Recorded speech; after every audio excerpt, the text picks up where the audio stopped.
What's going on, YouTube? So it's been a few weeks since this Plymouth Roadrunner build turned into a dumpster fire, and I figured it was a good time to try and get this build back on track.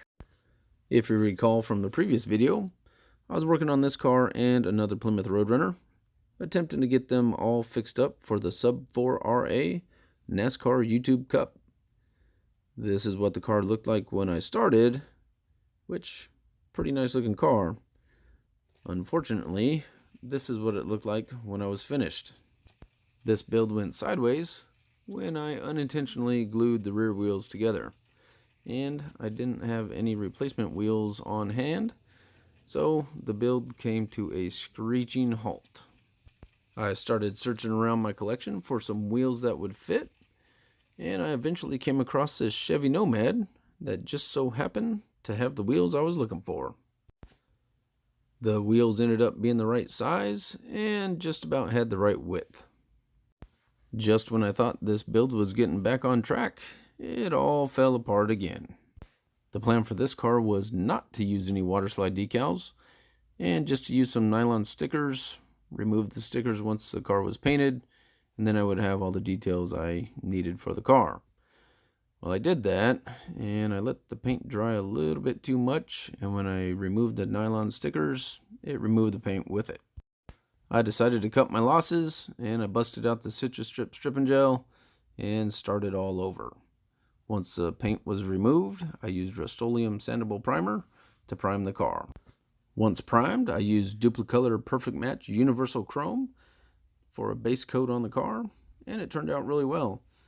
Although I wouldn't really say this is a chrome, to me it's more of a gunmetal, but I do like the color, and I think in the future I may do a car primarily in this color. I've been really impressed with these Duplicolor paints, and you'll see later on in the video I use some more Duplicolor. I decided to wet sand this, so I used a P3000 wet sanding pad and went over the entire car to smooth it out a little bit before applying the main coat of paint. I'm just using really light pressure here, and I'm just going over the entire car real lightly to try and smooth out that paint the best I can.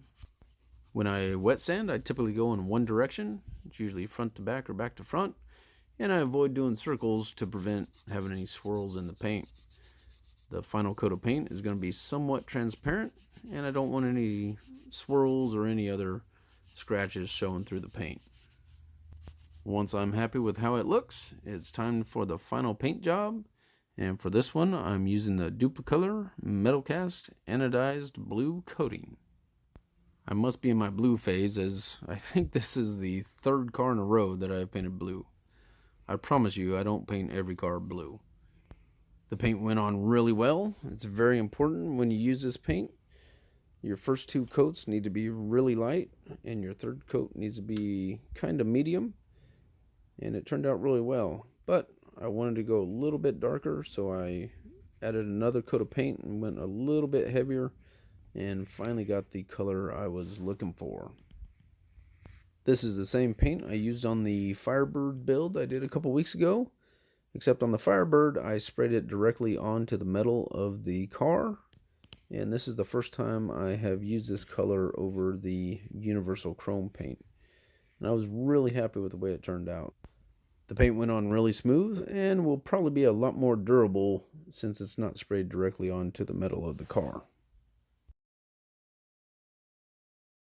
The wheels from the Nomad are exactly what I need. The only issue is they are yellow, and that is not the look I am going for. So to fix that, I went over the yellow with a Molotov liquid chrome pen and tried to fill it in as much as I could to get that chrome rim look that I wanted.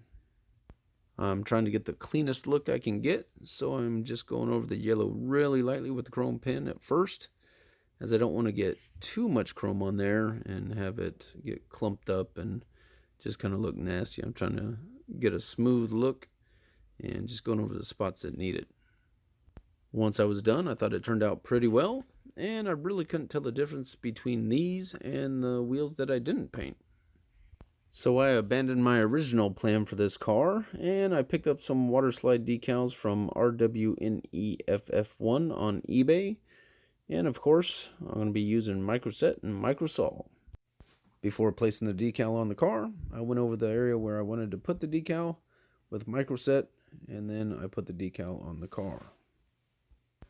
In the past, when I was working with water slide decals along with microset and microsol, I would do as the directions stated, and I would place the microset down on the car, put the decal down over the microset, and then let it dry. Once it dried, I would go over the decal with the microsol. But I kind of noticed that the decals that I went over with the microsol, the ink kind of started cracking a little bit, and it looked a little bit faded. So what I started doing was on flat surfaces, like this door panel, the hood, the roof, the trunk, I would only use the microset because there's really no reason to use the microsol. The microsol's purpose is to break down the decal and get it to form to the body of the car. These decals are actually thin enough to where the microsol really isn't needed. But with that said, there were a couple decals that I wanted to form to the body a little bit better, so I did use the microsol on a couple of them. This car has been quite the struggle for a while, but it finally looks like we might have the makings of a race car here. I used microsol on the decals over the rear wheel wells, and you can kind of see what I was talking about, as if you look real close, you can kind of see that the white part looks like it might be cracking a little bit. It's not too bad, but it's just something I noticed from using the microsol. All the decals are on, and I'm pretty pleased with the way it's looking. Little tribute to old Rusty Wallace and his Miller Lite No. 2 car. Now all I need to do is go over it with a clear coat to lock all those decals in and start putting this thing back together.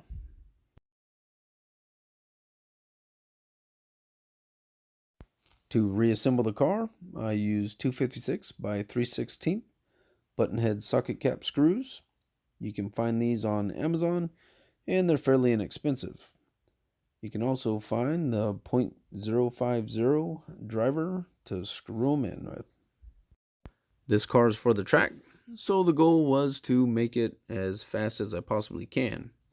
I added some weight, and I worked on the wheels and axles, and tried to get those wheels spinning as smooth as I can, which will all hopefully result in a very fast car. So there she is, finally all put back together. After all the headaches and heartache that this car has caused me, I'm very pleased with the way it finally turned out. Now that the car's all put back together, I figured it couldn't cause me any more problems, but I was wrong. If you take a look at this back window, it's not sitting quite right, and I didn't realize it until watching this video. So I had to take the car apart and glue it all back in so the window sat properly. This car ended up being quite the learning process for me. Sometimes the best lessons are the most painful ones, but stuck with it, got it done, and I'm very pleased with how it ultimately turned out.